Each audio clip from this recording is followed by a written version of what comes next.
သင်္ခါရအနိစ္စ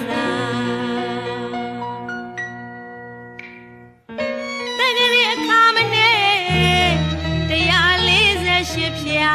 သက်တော်80 45ဝါဒေသနာတော်ဟောကြားပြီးကအနုတ္တရောသုတ်တမောအချုပ်သဘောဖွေရှာ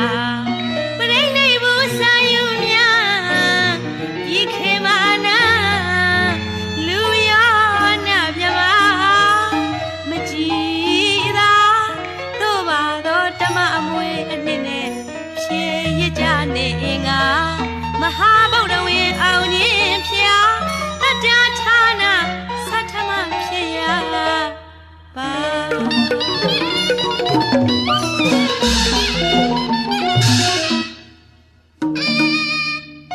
တဗေ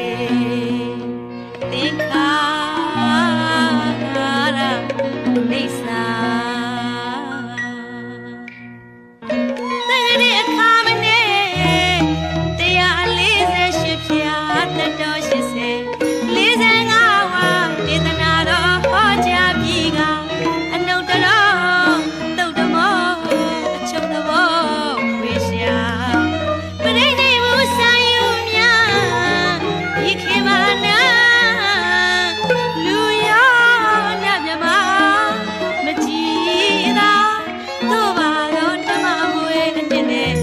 ဖြည့်ရကြနေငါမဟာဗုဒ္ဓဝေအောင်ခြင်းဖျားတတ္တဌာနသတ္ထမဖြစ်ရပါတဗေအလုံးစုံသောသင်္ခါရဖြစ်ခြင်းသဘောတရားတို့သည်အနိစ္စပျက်စီးခြင်း၌သာရှိကြလေကုန်၏ဘုရားရှင်ကိုရောမြတ်ကြီးသည်သက်တော်80ဝါတော်45ဝါအရာတွင်မဟာတက္ကရာ148ခုကဆုံလပြည့်အင်္ဂါနေ့ညဥ်ရန်အချိန်မှာ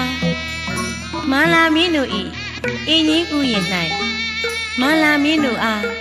တရားရည်ဤတိုက်ကြွတော်မူခဲ့ပါသည်၎င်းရမှာတော့နောက်ဆုံးတာဝကဖြစ်တဲ့သူပါဒပရပတ်ယဟန်ကြီးကိုရှေ့ချွတ်တော်မူပြီးမိုးတော်ရန်အချိန်မှာတပည့်တာဝကအားလုံးတို့ကိုဟန္တဒါနိဘိက္ခဝေအာမန္တယာမိဝောချစ်သားယဟန်တို့ငါဖေရနောက်ဆုံးဩဝါဒစကားမေ့ကြလိုသည်မှာဝိယဓမ္မသင်္ခါရပြုပြင်ပေးရသမျှသင်္ခါရတရားတို့သည်ပျက်စီးခြင်းသဘောရှိကြလေကုန်၏အပမာရိဏတံပါရိထမမေ့မလျော့မပေါ့မဆာသောသတိတရားဖြင့်သင်ချစ်သားတို့သည်ကိစ္စပြီးအောင်အားထုတ်ရကြကုန်လောဟုနောက်ဆုံးမှားကြတော်မူကားပြိဋိနိဗ္ဗာန်စံယူတော်မူပါတဲ့ရှင်